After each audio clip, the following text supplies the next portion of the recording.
who's to say? I'm not even going to project when I'm going to have this finished. Like, let's just stop right there. Hold the phone.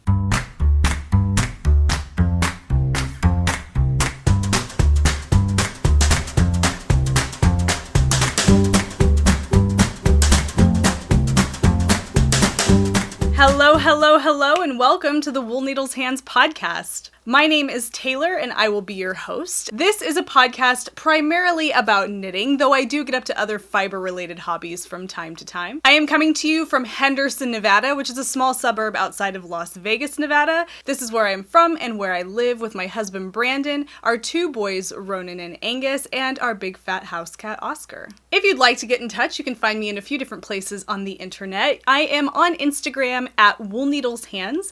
You can also find me on Ravelry at Wool Needles Hands as well. And if you'd like to send me an email, you can email me at woolneedleshands@gmail.com. Of course, you can also send me a direct message on Instagram or a message on Ravelry as well. Either of those work. And then also commenting down below here on YouTube if you'd like to ask a question about something you see here on the show is always welcome. I love participating in the conversations that happen down below in the comment box, so definitely don't hesitate to do that. There is a Ravelry group for the podcast. You can find that by going to Ravelry, hitting the groups tab at the top, and typing in Wool Needles Hands, a knitting podcast. I have not been very active in the Ravelry group, just as I have not had a podcast uploaded in quite some time, and I have a really good reason for that, and I'll talk a lot more about that at the end of the show. However, this Ravelry group moving forward is going to pretty much be a hub for knit-along submissions and questions related to the podcast, things of that nature, nothing any more complicated or complex than that, really. Just a place where we can share anything that we're working on in regards to knit-alongs here on the show. When it comes to conversations, bringing up new topics, things like that that are of interest to you, I would really love it if we could do that down below in the comment box under the podcast episode for which it's relevant. That way we can kind of have a conversation in the midst of the episode. I think that that's a really fun way to do that. So if you have anything you'd like to ask, questions related to anything that you've seen on this episode, ask them down below in the comments. And if you have an answer for somebody's question, then answer away down there. I want to kind of build that community right here on YouTube as much as we can. But in the meantime, Ravelry is a great place to go to share submissions for knit-alongs. Also, Instagram, if you want to share any knit-along submissions on Instagram as well, chat about something you've seen on the podcast, maybe you're working on a project that's similar to something you've seen here, include the hashtag Wool Needles Hands podcast, and then that way I can find those posts really easy using that hashtag. I'm going to try and use the community feature that's here on YouTube. I'm not 100% comfortable with it yet. I know that there's an option for having a community message board and also to post things to YouTube, not necessarily videos, but just like posts that you would post on Twitter or Instagram right here to YouTube. I want to utilize that a lot more just because it makes it so much easier to keep all of that in one place. So I'm going to learn about how that works and incorporate that more here on YouTube as well. But like I said, take advantage of the avenues that I just mentioned, be it Ravelry, Instagram, or right here on YouTube, to participate in the conversations surrounding the podcast. I am also the owner, operator, and dyer of Fiber for the People yarn, and you can find that online as well. If you want to head over to Instagram, you can see what's going on in the world of Fiber for the People at fiber.for.the.people. The website for the shop is www.fiberforthepeople.com. If you go to the shop, don't forget to scroll all the way down to the bottom, sign up for the newsletter so you can keep up to date on all the goings on around Fiber for the People yarn. But in the meantime, head over to Instagram and check out all of the beautiful yarn over there and get an idea of what Fiber for the People is all about. The next shop update for Fiber for the People is on Saturday, September 21st at 10 a.m. Pacific Standard Time. If you are a viewer of the podcast, which I'm hoping that if you are here, you are, don't forget to use the code WNH to get 10% off your order. If you would like to know what is coming to that shop update and see all of the yarn coming to upcoming shop updates or even yarn that's been in previous shop updates, head over to Instagram. It's the best place to get an idea of what's going on with Fiber for the People. If you've been a longtime viewer of the Wool Needles Hands Fiber Journey channel, you do know that I also host a yarn dyeing vlog series based around the yarn clubs that I have for Fiber for the People. I have a few different series of vlogs surrounding this theme already uploaded here on the channel, so definitely check those out if you haven't already. But the newest yarn dyeing vlog series surrounding the most recent yarn club for Fiber for the People, which is called Oxide, is coming soon. I'm actually going to be dyeing the next colorway for the club this week and filming that vlog vlog series at that time as well. So keep posted for that. I'll go ahead and pop up a link right up here if you're interested in checking that out. And in the meantime, just keep posted to see when the next vlog should be uploaded. I'm thinking next weekend is probably when I will have that ready to go for you guys to watch.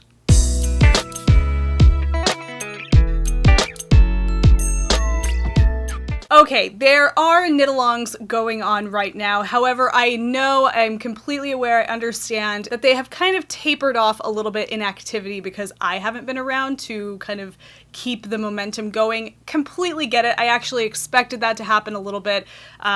It's been bugging me. I think about it from time to time and it bugs me, but it's just, there's reasons why, and so like I said, I'll talk about that later. But we do have a knit-along going on right now with the podcast. It is a year-long knit-along that I started last year, and it is the Wool Needles Hands Year of Hats knit-along. Now, I'm not going to go into great detail about the knit-along here, and actually moving forward in future episodes, I won't discuss each of the knit-alongs in each episode. What I'll do, is direct you to the Ravelry Group to find out more about those knit-alongs, or even down below in the description box, and then I will share with you some of the whips and finished objects coming out of those particular knit-alongs. So not a huge discussion about each individual knit-along, and actually moving forward from here on out for the rest of 2019, I am only going to be focusing on the Wool Needles Hands Year of Hats knit-along. But that's pretty much what this segment will be. To save time, streamline the podcast format a little bit, not only for your viewing pleasure, but also for my recording time, because this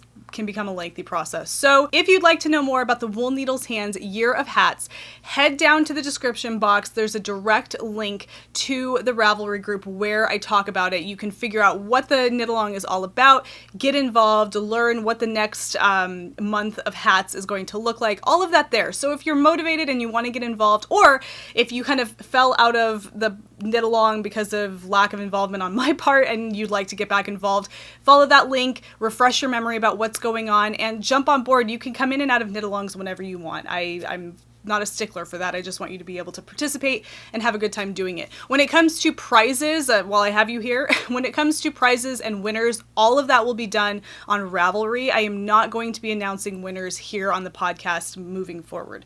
Again, it takes a lot of time, and I want to keep things as streamlined as possible. So whenever I do have a winner for a knit-along, I will be announcing that on Ravelry. So you can keep posted to the Ravelry Group for those particular things. Like I said, Ravelry is going to be kind of a hub for knit-alongs only, just to kind of keep things, again, keyword, streamlined. All right, now that we've gotten that out of the way, let's go ahead and move forward to the meat of the podcast, and that always starts with one of my favorite segments, surprisingly, which is Whatchu Drinkin', girl?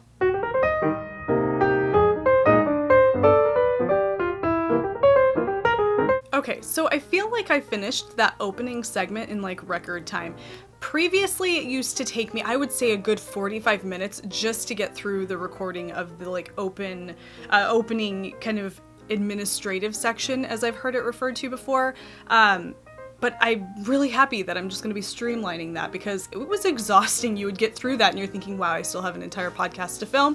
And it's a good thing at that point that you have tea or something. But I'm really happy that that was streamlined.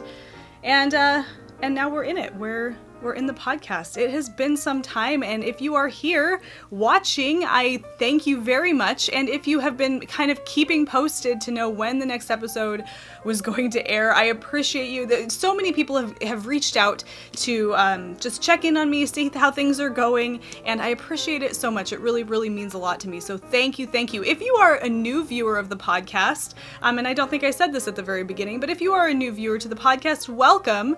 I hope that you have something here that you enjoy. I am not a prolific knitter. I'm not, whipping through projects left and right, but I hope that this could be a place where you can come and hang out with your knitting and have a good time for 40 to 50 minutes or however long these episodes will continue to be.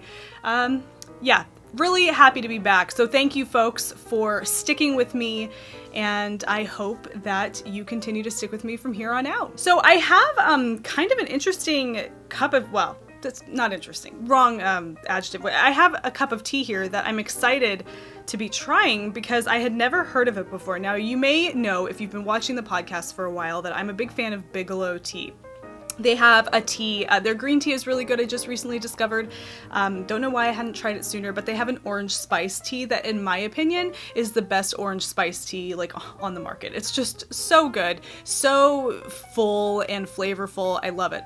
Well, I just discovered this new tea by Bigelow, and apparently this is like the original tea, like the OG Bigelow tea. It's called Constant Comment. Now, there's probably some of you guys that are watching thinking like, oh my gosh, it's been around forever. That's the first Bigelow tea I ever tried. Like, I get it. I don't know why it's eluded me this long, but this is the box. Constant Comment Black Tea by Bigelow. Now, there's a story to this, but first, the flavor of the tea is a secret recipe of orange rind and sweet spice. And I think the name is strange. Obviously, the name is kind of strange to call a tea Constant Comment, but there's a story behind that. So I looked it up. I did some research to figure out exactly why it's called Constant Comment. And apparently, the Bigelow Company was created by Ruth Campbell Bigelow, and she was living in New York City, and she was developing tea flavors in her kitchen, and she felt like there needed to be a better tea, something more full-bodied and flavorful and spicy, and so she was trying to develop a black tea with an orange rind cinnamon type spice. And I don't even know if cinnamon is the flavor, because I'm not really tasting a ton of cinnamon. Wait. Black tea, rind of oranges, sweet spice, and natural flavor. Okay, it doesn't say anything about cinnamon. It might be in there, but who's to say? But she wanted to come up with a better tea flavor, and so she came up with this combination of orange rind and sweet spice, and she would share it with her friends, and her friends would always report back that whenever they would have tea with other friends, that the tea was a source of constant comment, or people were always making comments about how delicious this tea was, and so it was forever named Constant Comment, or at least, I don't know if it was always named that, but it is named that now. It's trademarked. And it's delicious. So I'm drinking it right now. It's black tea. It's a little bit caffeinated, but this is what the individual packets come in. They're like little foil wrappers to help preserve the flavor of the tea. Inside each of these, I think there's 4 or 5 individual tea bags, and I thought that was interesting. The green tea comes like that as well. The orange spice doesn't come like that. I'm not exactly sure why some of their teas have these larger foil packets and some don't. It's, a mystery to me. But this one does. Anyway, it's delicious. So this is Constant Comment by Bigelow, and that is what I'm having right now. It's delicious. It's kind of keeping that caffeine surge going. I'm having it in a new mug that I just recently picked up. My husband is hotter than this coffee. I think I was explaining this to somebody what it said, and I got this new coffee mug, and it's so funny. It says my coffee is hotter than your husband. And it doesn't say that. If it had said my coffee is hotter than your husband, that would have been exceptionally rude, and I'm very happy that it doesn't say that. But yeah, new coffee mug, new tea, and a whole new episode of the podcast. So let's get started, shall we?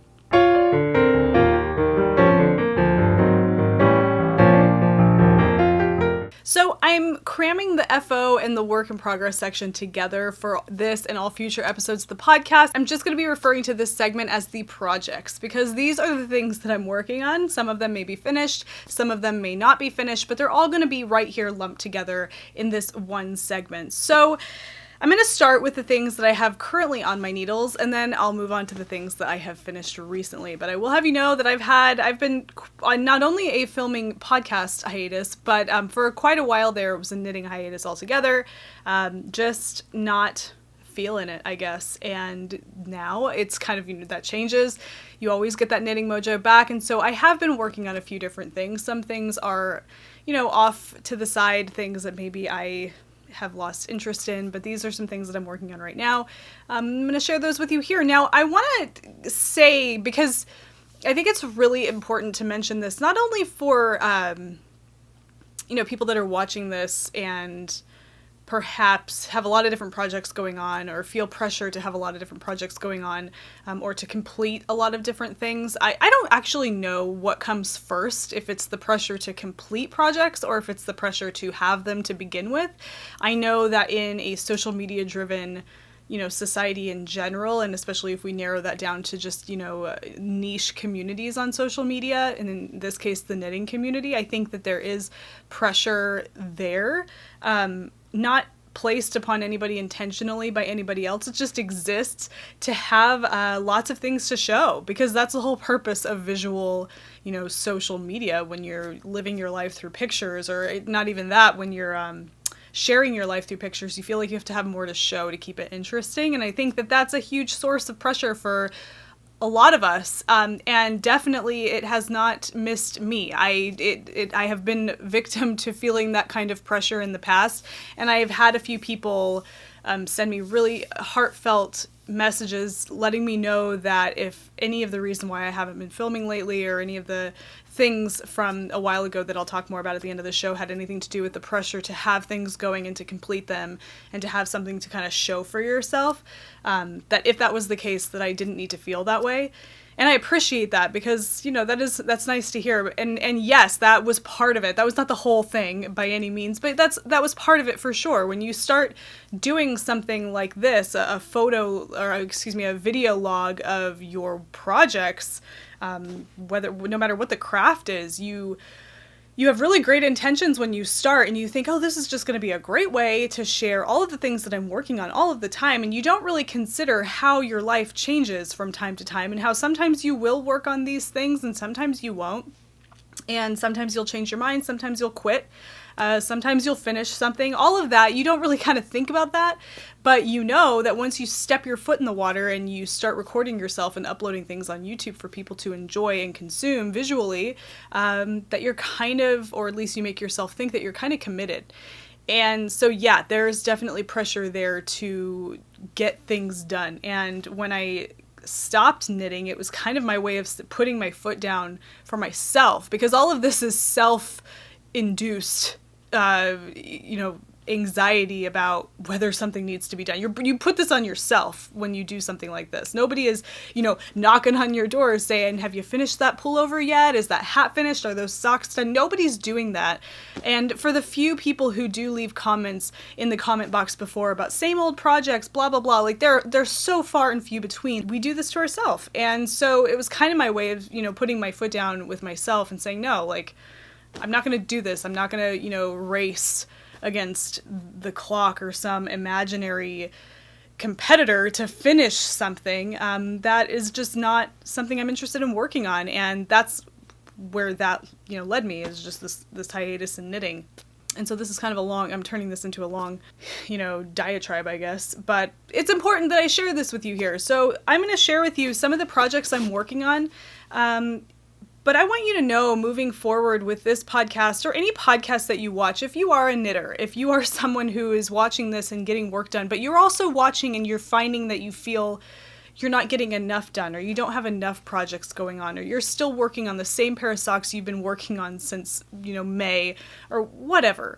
Who cares? It doesn't matter. It really doesn't matter, because in the grand scheme of things, if you don't enjoy what you're working on and the process that you're, involving yourself in to complete it, or to even just work on it, then there's no point.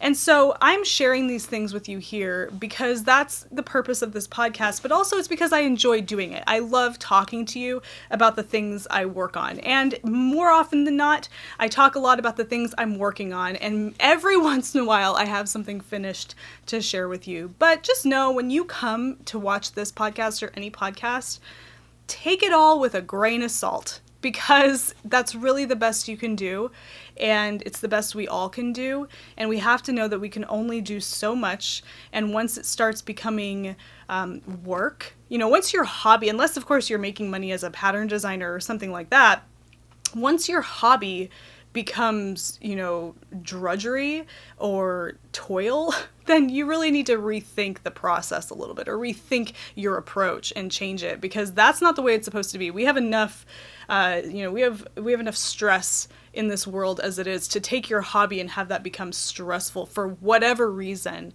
There's no point. Moving forward, here are some things that I am currently working on and have interest in, and I'm excited to share them with you.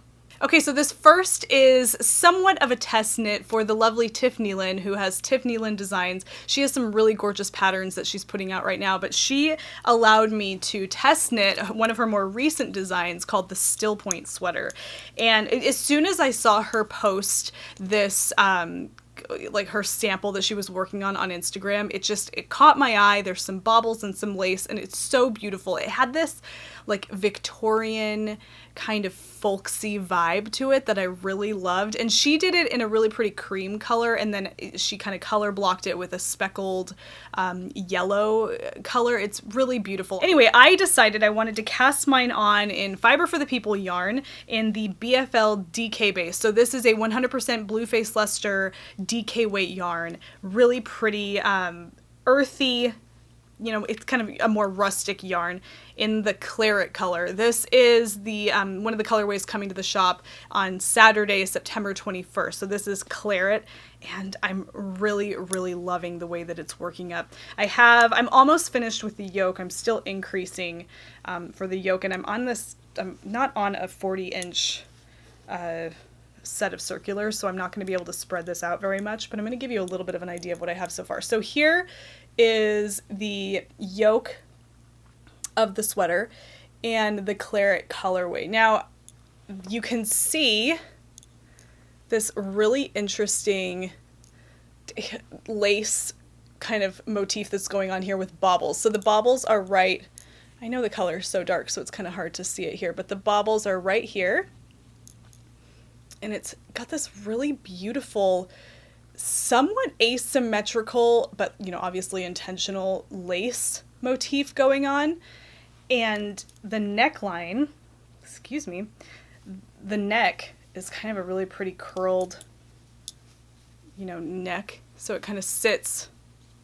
I wish I had this on a longer set of needles so I could really show you how it goes here. But it's going to kind of sit like this on the neck from what I can see in her pictures.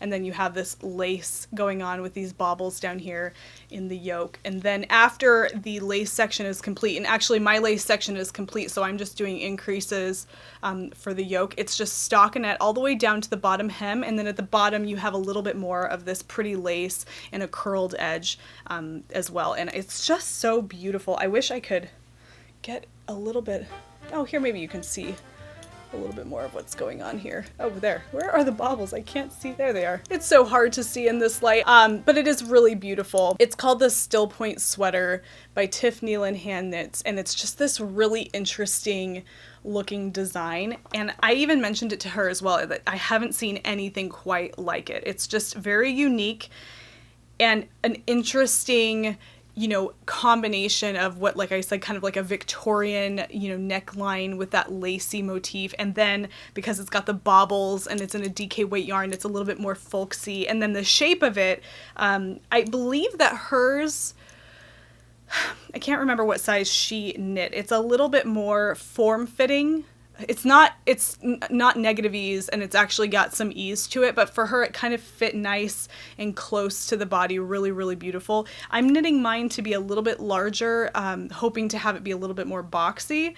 We'll see. I haven't gotten far enough to know exactly how that's going to work out, but I really do love it, and I really love working with this yarn. The only time I've ever actually knit with the BFL DK yarn that I offer in the shop is when I've done the cocktail socks, which is a pattern that I have for a really cute lacy pair of socks. And I loved it. I loved working with it in those. I hadn't really worked on it in any larger of a garment. And as I'm working with it in this large garment, I'm really happy about it because I know that it's such a beautiful yarn to work with. And those of you who have purchased the any yarn in my shop on this base, I receive comments all the time about how much people love it and how, you know, kind of earthy it is, despite the fact that it is a superwash yarn. And so I'm really, really happy with it. And this color is really gorgeous. The color, I have this actually in a skein that you can see. So this is the claret colorway. This looks to me like you're really getting a lot of these reds coming through, and in person it's much more burgundy all over, but the red highlights are definitely there. And then there's these ribbons of black running through that give it some visual interest. It's a beautiful color, really rich. and beautiful. Really excited to kind of keep moving on this because I would like to have this to wear around the holidays. I don't see why that would, I mean, who's to say? I'm not even going to project when I'm going to have this finished. Like, let's just stop right there. Hold the phone. It might be finished around the holidays. I would like that to be the case because it would be fun to wear it, but we shall see. That should just be the slogan for this podcast from moving forward. I have a sweater I'm working on. When's it going to be finished? Who's to say? Who's to say? But that's one of the projects that I have currently going on amongst several others, but really only among 3 that I'm going to share with you guys today. Living in my fringe field bag, and yeah, I'm going to pop this over here, and I have a few more things to share with you. Okay, so one of the last finished objects I shared with you guys was my Felix pullover by Amy Christophers. Absolutely love this design. It was just one of those projects that from the beginning I knew I was going to love it so much, and that it's finished. I love it. I've worn it several times since I finished it back in January. So when it was still the cool days of spring, I was wearing it. We took a trip up to Big Bear, California, and I wore it while we were there. It's just beautiful. So this is that sweater. So this is the Felix pullover by Amy Christophers. This is Fiber for the People in the merino worsted non-superwash base with a mohair strand held together, and I love it so much. So because I loved this so much, I couldn't help but cast onto another one, but I wanted the next one to be more cropped with a wider band at the bottom of ribbing. And so I cast it onto another Felix pullover in the same base, so the merino worsted, except this time I am not pairing it with a mohair strand. I'm just leaving the merino worsted yarn as is, and I'm actually knitting it in one size larger than that one, only because I know that it will be a little bit smaller because of the difference in the weight of the yarn. So, okay, so first things first, and something to note here, I do not alternate skeins when I knit. I posted about this a little ways back on Fiber for the People's Instagram about how I choose not to alternate skeins just because it's one extra thing that I have to remember to do, and I just decide, you know what, I will throw caution to the wind and just continue to knit on the project, not considering alternating skeins. Now this comes from a place of inexperience, not meaning like I'm ignorant. I understand why we alternate skeins. I just have not knit enough larger garments to have to do it very often, so I haven't had a lot of experience with knitting larger garments and needing to alternate skeins, or having some kind of mishap cause me to go forward and always alternate skeins, what have you. There is a post about this, and I will link directly down to it if you're interested in participating in this conversation. I did, like I said, talk about this on Instagram. So look down in the description box. I'll link to it there. You can read a lot of the comments that folks were leaving about whether or not they alternate skeins, why they do, why they don't. Head over to that link, read some of the things that people were saying about alternating skeins. It's super eye-opening. It's caused me to rethink my, philosophy on alternating skeins and throwing caution to the wind. It's just really interesting. So check that out if you're interested. This particular garment, I am not alternating skeins. Now, some may say that I should have, and maybe I should go back and fix this, but I'm not going to do that because it doesn't bother me that much.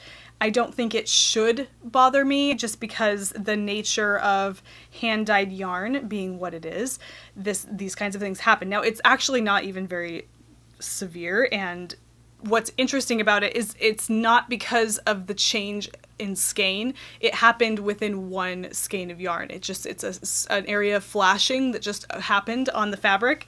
And so what are you going to do? I mean, I guess I could alternate skeins, but I didn't, and this is the way it is. And so whatever, I'm moving forward because I really like the way this is coming out. This is the colorway Deciduous. Like I said, this is a non-superwash yarn, so the colorway here in this instance is a little bit less intense than its superwash counterpart, but it is a beautiful colorway. So this is my second Felix pullover. I'm going to try and show you so you can see. If you're looking at this, you can probably tell it's interesting because what you're going to see here is much more noticeable than what I see with my naked eye or in person. Something about the camera picks up variations in color. And actually that was something that a lot of people were saying in the comments, was that they didn't realize it was an issue until they took a photo of their project and realized that there are noticeable differences from skein to skein in the project. And you're gonna notice that here. But when I'm looking at it here in person, I don't see it. I can see it when I look at the screen in my camera, but I don't otherwise notice it. So here it is. Beautiful color. I'm loving all of the colors within the colorway. So there it is. There's the flashing in question. But really, really pretty colors happening in this one colorway. So as you look at this, what you notice happening here is kind of a cooler tone of the colorway in this upper half of the sweater, and then when you come down here it seems to warm up a little bit. So yeah, I mean, looking at it on the screen, I'm definitely noticing a variation. You can see where skeins have been changed. So yeah, it's a thing, you know, perhaps you should alternate your skeins. I get it. And like, honestly, holding this up right here, I am not really noticing what I was noticing on that screen. So it's kind of just one of those things that you could go along wearing your sweater, being blissfully ignorant about any kind of color variation. And then when somebody snaps a picture of you and you see it later, you're like, oh yeah, there we go. That is the reason I started alternating skeins. We shall see. It doesn't matter. But I am cropping it a little bit. So sweater typically goes down to your like hips, but I'm cropping it so that it hits me, I can't really see too much here, but if I stand up, it's hitting me right here at my natural waist, and then I'm going to take this kind of ribbing that I have right here down an additional, I don't know, maybe 2.5, 3 inches. So it's not going to be super cropped, but it'll hit me at the top of my jeans. So maybe even a little bit lower than that. But I think it's going to be really cute. And then the sleeves will be normal like they are in the pattern, and that'll be it. So this is my Felix pullover by Amy Christophers in Deciduous, the merino worsted by Fiber for the People. I have to get used to holding things up on the camera and not having my face, you know, take up the focus. I'm getting bad. It's not like riding a bike. You think that it's just like hopping back in the chair behind the camera, and it's like you never stopped, but it takes a minute to get used to this all over again. So, you know, bear with me if I seem awkward. I feel great, but it might come off a little awkward. Okay, this is the Felix pullover. Amy Christophers, Fiber for the People yarn. Okay, so this is a pattern by Lindsay Fowler. It is called the Bennett Sister Shawl. It is a pattern that I discovered back in May and immediately was interested in giving it a shot because it's a perfect it's a perfect design if you want to showcase more variegated yarns, speckled yarns, because all it is beautiful garter and stockinette stitch with a really pretty half diamond motif in the texture of the garter and stockinette.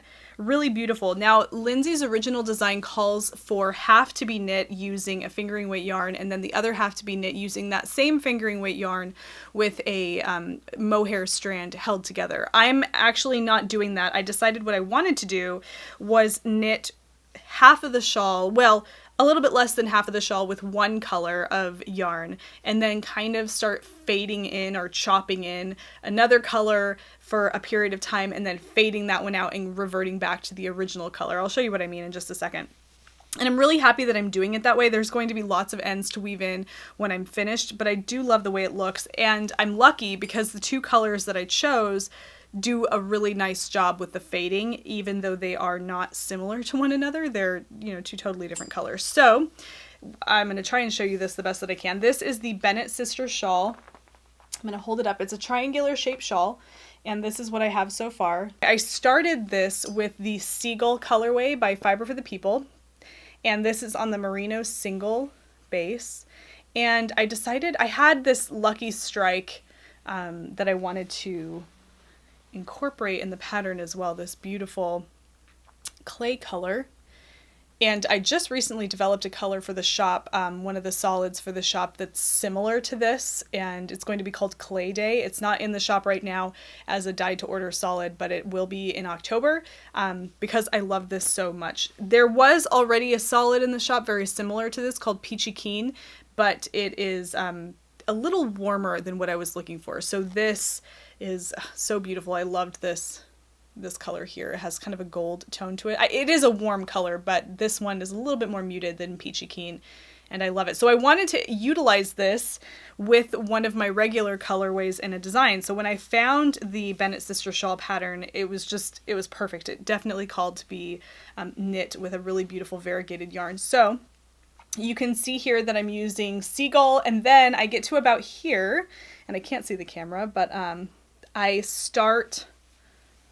You can see here I start kind of fading in, if you want to call it that, or just bringing in the other color gradually and fading out the seagull. And then I carry on with kind of a chunk of that peach clay color and then start fading it out, and I'm now bringing in more of that seagull. And so the other end of this shawl moving this direction is going to be mostly seagull with a little bit of that clay color fading out. So it's a really beautiful combination of colors, in my opinion, kind of an unusual combination of colors. I wouldn't have thought of putting these two together initially, but once I saw them worked up, I started to realize how lovely they are together. So that's kind of the general scheme going on right here.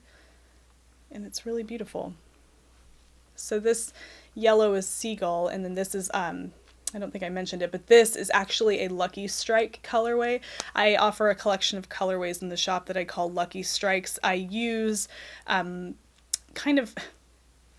I will rinse off my utensils into a pot of water, and the dye that comes off of my utensils will create a dye stock that I then use to dye these, one-of-a-kind unique colorways that I call Lucky Strikes. And so this peach color that you're seeing in this project is one of those, and I think it just looks really beautiful with seagull.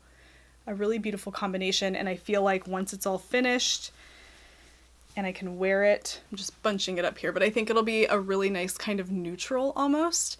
But I don't know. We'll see after it's all finished how that comes together. The yellow is so pretty. I love that like pop of yellow. It would look much cuter than this finished up for sure. But yeah, really love it. Super easy knit.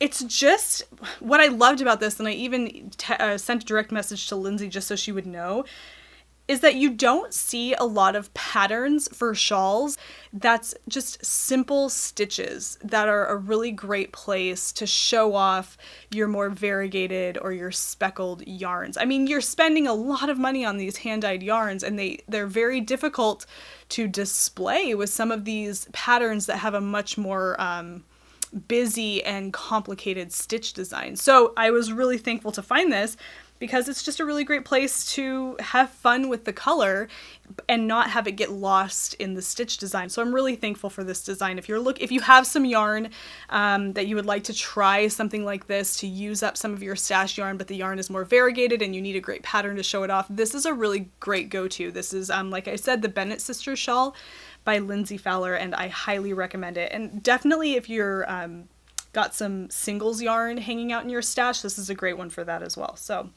love this, love this, love this. Very thankful for this pattern. It's an easy one to kind of have next to your sofa, pull it out whenever you want to work on it, because it's mainly just knitting.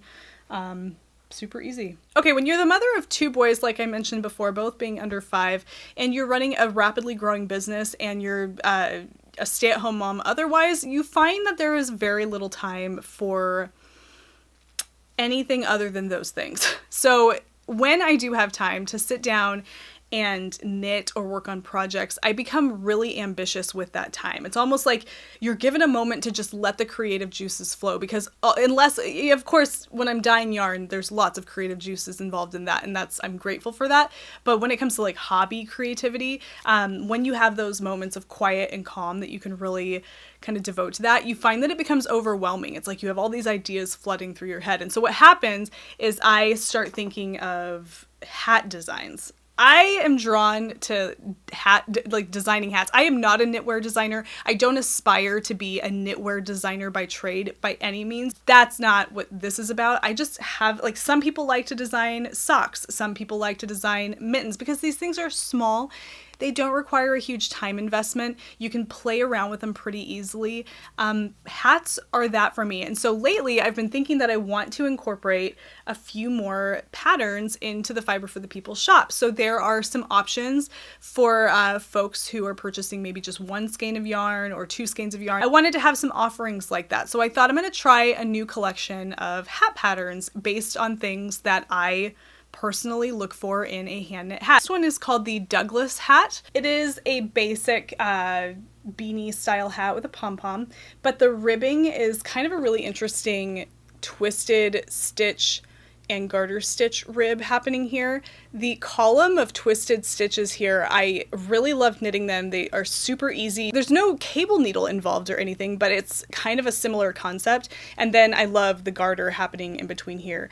The ribbing down here is knit on a significantly smaller needle size than the body of the hat, so it kind of gives it a nice tight knit going on here. And then yeah, that's pretty much all the shaping really that there is. There's just the tighter gauge happening down here.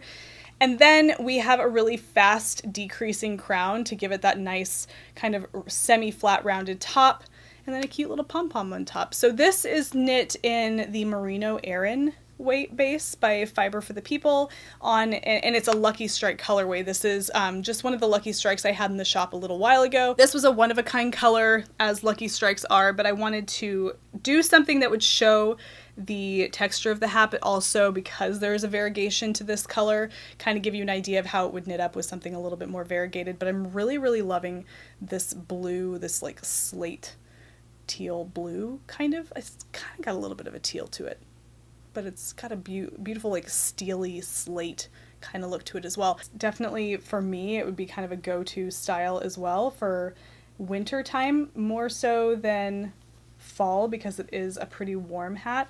It's really cute on. I'll pop it on here so you can see.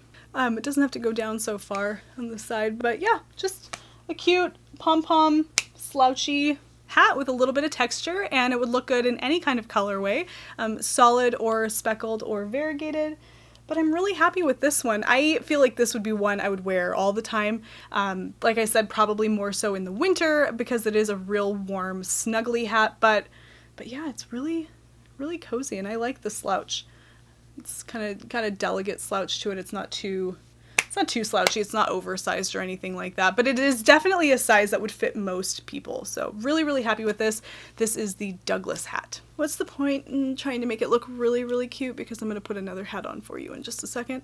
But there, presentable again. Okay, the last hat that I have here that I finished recently is a new colorwork design that I completed for the shop. Really, really happy with this. This is also knit in the Merino Aran. This is a non-superwash Aran weight yarn. And the 3 colors that I'm using here are new to the shop. They will be available as a dye-to-order solid option in October when the pattern is released. I don't have a pom-pom for this yet because I can't decide if I want to have a pom-pom for it and what color pom-pom, how I want to go forward with that. So right now it's just the hat by itself, but oh, it is so, so ridiculously squishy. I love it so much. So here is what I'm calling the Gambler hat. I'm not really sure, but that just kind of came to mind. Some people, once I mentioned the name of it, were saying that it was bringing to mind Kenny Rogers, and I can totally see that. His, song The Gambler is one of my favorites. But yeah, here it is. This is my first, going to be my first published colorwork pattern. I love it so much. I don't know why I gave it the name The Gambler, because it has this kind of like a Moroccan feel to it. There's something about the shape of the pattern and even the colors that just give me this Moroccan vibe. And then of course you have these little tiny stitches, alternating, contrasting stitches that kind of have that Scandinavian look to it. A weird combination of motif, I guess, going on here, but I'm really excited about it. I'll move up a little closer so you can see it. Yeah, so I love it so much. I just love the combination of colors here. So the teal is a new teal that I'm going to be adding to the dye to order called Steely Teal. The mustard is called number 2 pencil. And I may end up changing the name of that mustard color. I don't know. I don't really like that name, to be completely honest. I think I'm probably going to end up changing it. It just doesn't do this mustard color justice. I feel I can do better than that. I feel like I pride myself on the names of my yarn. Except in this instance, I'm not too happy about it. So I may end up changing the name of that color. If you'd like to offer some suggestions on what I could change this mustard colorway name to, please let me know down in the comments below. But otherwise, I really love the color. It is a beautiful kind of earthy mustard. And then this pink color is that Clay Day color that I was telling you about. Very similar to the kind of Lucky Strike that I pulled for my design, my shawl by Lindsay Fowler, that Bennett Sister shawl.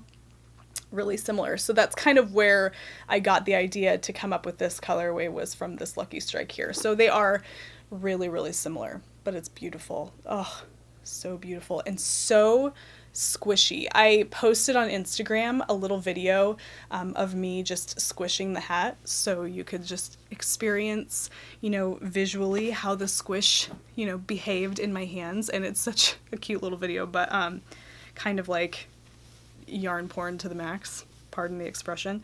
Here are the floats for the hat, which of course contributes to the ridiculous squish. You can just like look at this. I'll fold it in half and you can see. Just look at how juicy that is. Oh my goodness. So squishy. Yeah, so I really love this. The floats I feel like are nicely done. I'm really here you go. Let's have the reality of the situation, though. This is the side where I wove in all of my ends. I'm not gonna lie, it's not beautiful. I'm not, an end weaver in pro. It's just, that's the way I do it. So, the messy truth. But let's just focus on this side, where you see just pretty floats. Yeah, so this is called the Gambler hat. This pattern will be released on the 5th of October. And I will have some proper photos of me wearing all of these hats prior to that, so you guys can get an idea of what they're going to look like. Of course, if you're watching this, you see what they look like on here. Let's go ahead and put this one on, see what it looks like, because I'm not hot enough already. What's better than a thick colorwork hat in, the end of summer, and when it's really warm in here? It's not even that hot outside, it's just really warm in here, in front of these lights, and this hat is really helping. But here it is, the Gambler hat. Really love this. It's super cozy, super snug. I really think a pom-pom would look super cute on the end of this. Like, hello, of course. I'm thinking about one of those little furry jobs that people get, those little furry pom-poms. I have one. It's kind of a, I don't know what the color is, like a toffee brown color with little black tips. Real subtle, very natural looking. I think it would look really cute at the end of this. But yeah, really love this. The Gambler hat. Fiber for the People yarn. It's my first colorwork hat. I will have this in the shop on the 5th of October and then on Ravelry after that. So you can check the shop come that date. There will also be a shop update on that day as well. And you can find those patterns then.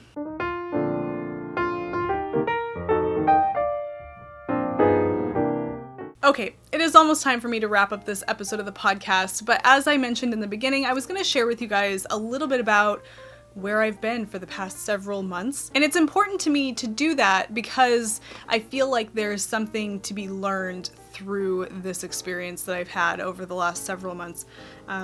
For those of you that maybe are in a similar situation, maybe you're trying to start a fiber business, maybe you want to launch a podcast, or maybe you just have something completely unrelated to knitting and fiber going on in your life that's causing maybe stress, anxiety, who knows. I just want to share my experience with you.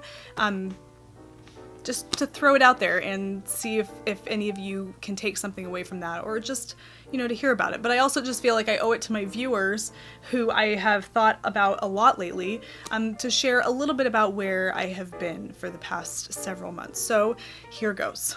Okay. Back in January, I believe that was my last episode, or February, I can't remember now. But back in winter, my business, Fiber for the People, experienced a huge surge. There was a colorway that I released called Kick Drum, and it kind of skyrocketed my exposure on Instagram, which also helped the business to grow super fast. And in that process, there's a huge period of growing pains. So I can only imagine that when you have a business that grows, gradually, you go through these growing pains gradually. But when something happens and it causes your exposure to just kind of jump or lurch forward, you have to go through all of those growing pains really quickly. And in my case, it was very difficult to provide for this new jump in business and interest in my yarn, because I am one woman dyeing all of the yarn by myself in my humble dye studio, which is the garage attached to our home, and also being a stay-at-home mother to my 2 boys during the day when my husband is working. And so all of that, in addition to the fact that my youngest was kind of, he's getting older and he's starting to become more active, and it just kind of all hit me at one time. I have, a 4-year-old, and I have a 1-year-old who's now moving more and getting all over the place, and 2 boys, all of this, and then the business growing really quickly. It kind of created this, I think what was happening was that over the course of having this business and then finding out I'm going to have another baby, and then, being with child and then having a baby, and then just all of that, I think it kind of came to a head in February, March. And I started noticing little things physically that were, especially me, because I tend to be a little bit more, have like a little bit more like health anxiety. Whenever I feel something, I start to worry about it. It's just an annoying little habit of mine, I guess. But I started to notice a few things in my breathing. Primarily, it started where I started noticing that I felt like I couldn't inhale completely. I kind of felt like I couldn't fill my lungs completely, and it was strange. I thought it had something to do with a cold that I had back in January, but it kind of lingered, and it came on every once in a while, and then I wouldn't notice it. But it was interesting. It was just something I started to notice. And then it was other things. It was like my heart would start having palpitations, or it would just start beating like I had been, walking really quickly or something out of nowhere. Just strange little things that started occurring that I didn't know where they were coming from. And I was carrying on business as usual, working really hard, dealing with this, huge growth in the business, taking care of my 2 boys, being the wife to my husband, and having our time together, and just trying, existing in this situation like I had been for a while, but my body was just doing weird things. And then I started experiencing like moments of kind of like kind of like dizziness, I guess, and just weird stuff. And then, you start thinking, well, your breathing is all wacky. Sometimes you find that you're like holding your breath. It's just weird stuff. And I haven't dealt with these kinds of physical symptoms, which I'm learning now are related to, an anxiety response. I hadn't dealt with that much in the past, but I hadn't been in this position in the past either. So, you don't really know how you're going to respond to certain stresses in life until you get to them. So anyway, it got to a point eventually at the end of March where I was at the grocery store by myself. I didn't have anybody with me. So I was at the grocery store, and I was experiencing what I knew at that point had to be a panic attack. Just really rapid heart rate, this feeling that you're going to pass out, even though you're not passing out, but you feel like you're going to, and it was really scary. And I couldn't get it to calm down. That's one thing that you learn when you have panic attacks. The more you try to get them to go away, the more they stick around, because you're actively acknowledging that they are there, which is making you panic, and it's like this, vicious cycle. And so that happened on that day. The next day I had another one. It was more mild, but it was certainly noticeable. And then the day after that, I had one, and fortunately my mom was over, but it was a big one. It was really scary. It came out of nowhere, and it's not like, if you've never experienced a panic attack before, and up until this point I hadn't really experienced a panic attack before, it's not like you're panicking, like consciously panicking, and then it happens. It's like you're just doing something, and all of a sudden your heart starts to pound, and you feel like you can't breathe, and you feel like if you stop moving, you're going to pass out. So you just are pacing back and forth. Your legs, your calves get really weak and wobbly, and it's this weird thing that's going on. And it's scary because you don't really know what to do, or if you need to call the ambulance or whatever. It's just really scary. And so it lasted for a long time. Finally, I made it into the emergency room because I didn't know what else to do. I hadn't had this experience previously. So we go to the emergency room and they check me in and they, do an EKG and they tell me that clearly my heart is, whatever, doing crazy things. And then they take blood and they talk to me about it and everything. And my blood work came back fine. My EKG was showing that my heart was beating really hard. And they told me that this is a panic attack due to, anxiety that seems to have been, after talking to me, seems to have been brought on from exhaustion. And all of it at that moment in the emergency room just kind of became really clear to me that everything that I was doing over the course of the last 6 months was a recipe for this, this situation that I had found myself in. It was obvious that this was going to happen. Something was eventually going to give. And in the case with me, it was these panic attacks and landing me in the emergency room. And so I started kind of taking stock on my situation and realizing that the way I was going, it couldn't continue. And so I needed to start pulling things off of the table, paring back a little bit. Now, my business is a huge source of income for our family. I provide half of the income for my family, and I couldn't just say, okay, well, I'm going to stop my business, because number one, that's not an option. It's a passion of mine. It's become a growing passion of mine, and I love everything about what I do. But there had to be something else in the way that I was operating my business so that I was working smarter and not harder. And so there was this huge period of, or not even a huge period, but this real quick jump in business experience, almost like I had to overnight figure out how to run a business more efficiently, which thankfully I have my two parents who are both entrepreneurs were able to kind of lend me some advice. And then just from my own personal experience in running the business thus far, I managed to come up with plans and tactics for making things more efficient, which it's been great because my business runs very efficiently now, considering it's still being run by one woman who does this all out of her home with the help of her husband, who helps me skein yarn and package orders and things like that. I don't have a team of people doing this for me, but other things had to be pared back as well, and so the podcast needed to be put on hold because when it comes to producing this podcast, again, I'm the only person producing this. I'm the only person in the room while I'm filming.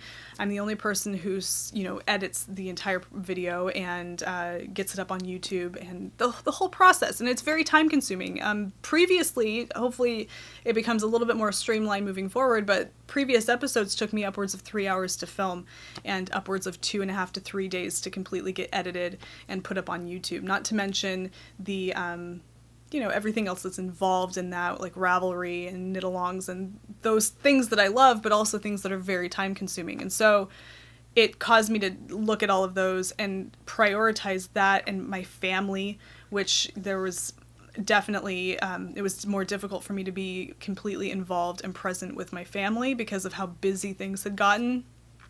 So anyway, exhaustion is completely real, and I was experiencing that. And so I slowed down and I started to feel better. And I continued to slow down and I continued to stay away from filming. I even backed off almost completely from my knitting Instagram at Wool Needles Hands. I've been very, very present at Fiber for the People because I'm growing my business and that's very important to me. So that I've been very active in that regard. But I had to pare back in the other regard, and it's been really, really good that I've done that. One thing that nobody tells you, especially if you're going into a fiber business, whether it be dyeing yarn or designing patterns, and I can only speak to the former there because that's what I currently do, nobody tells you or shares enough exactly how difficult it is to do this successfully and to have it be something that works.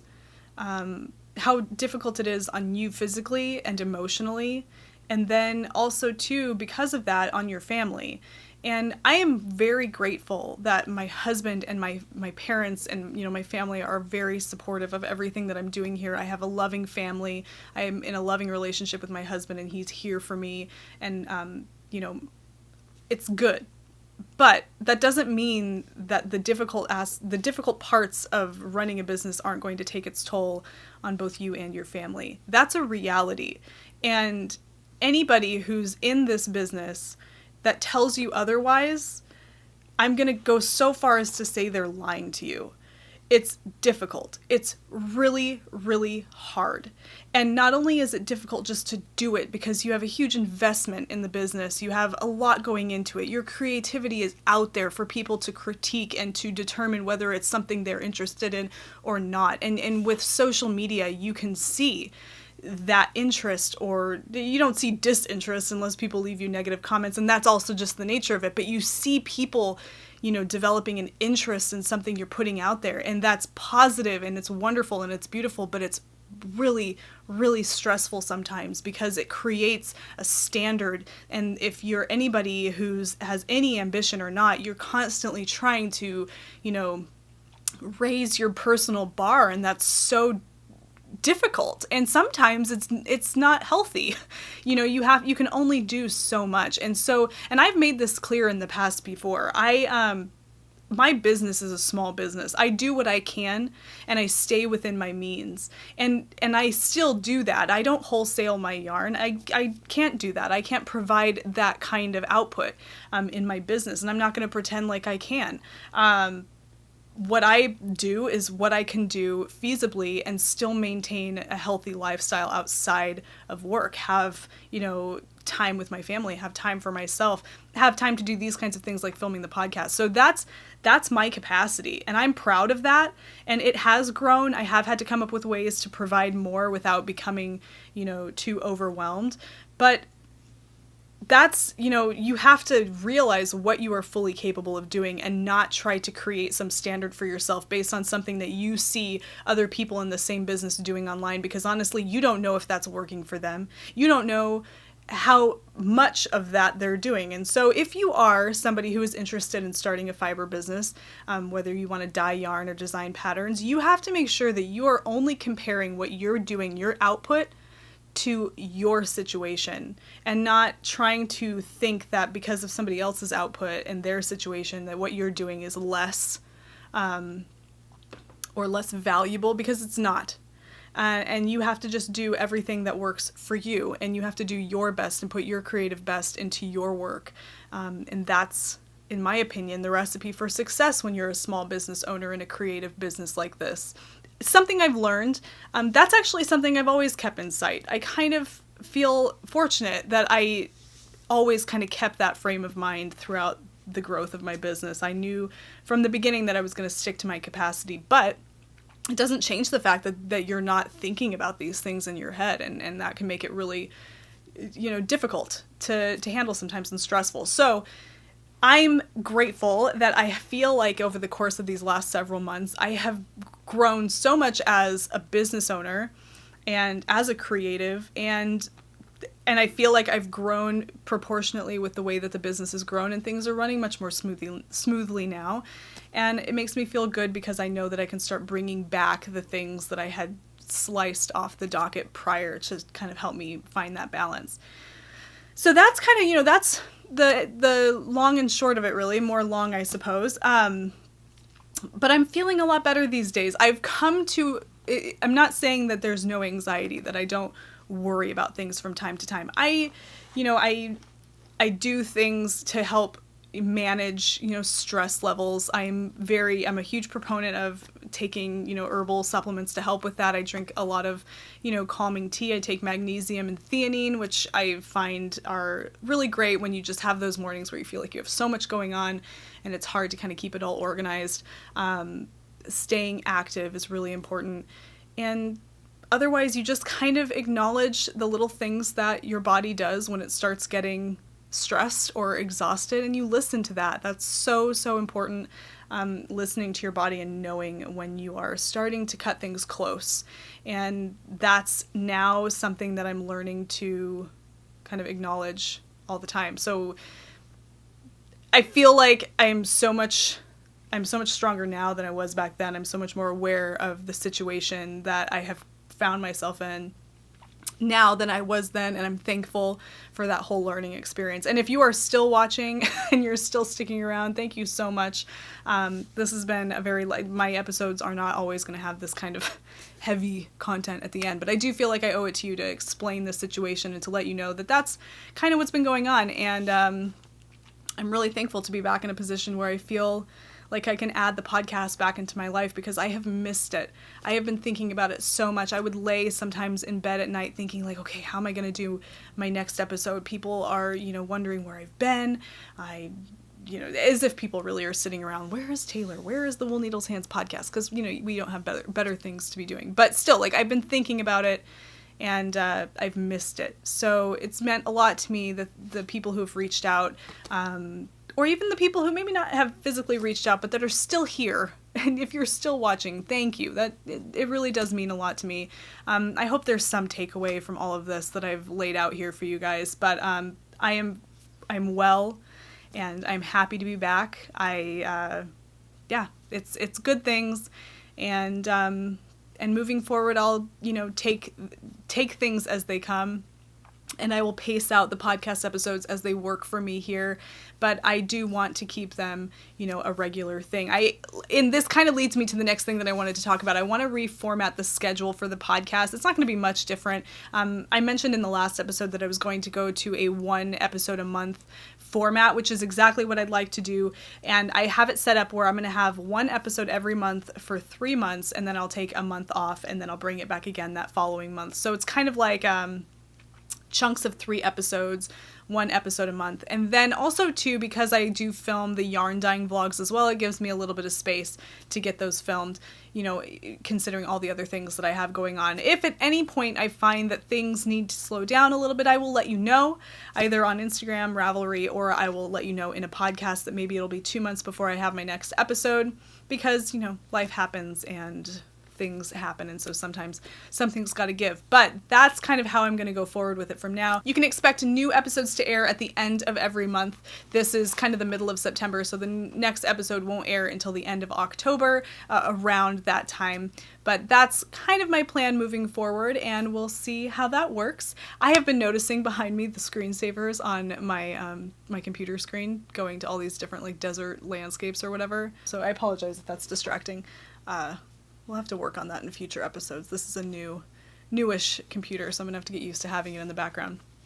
But anyway, thank you so much for taking the time to stick around and listen to me gab. I don't know if all of that made any sense, but just know things are good, and I am very happy to be back and happy to have you guys here to share all of this with me.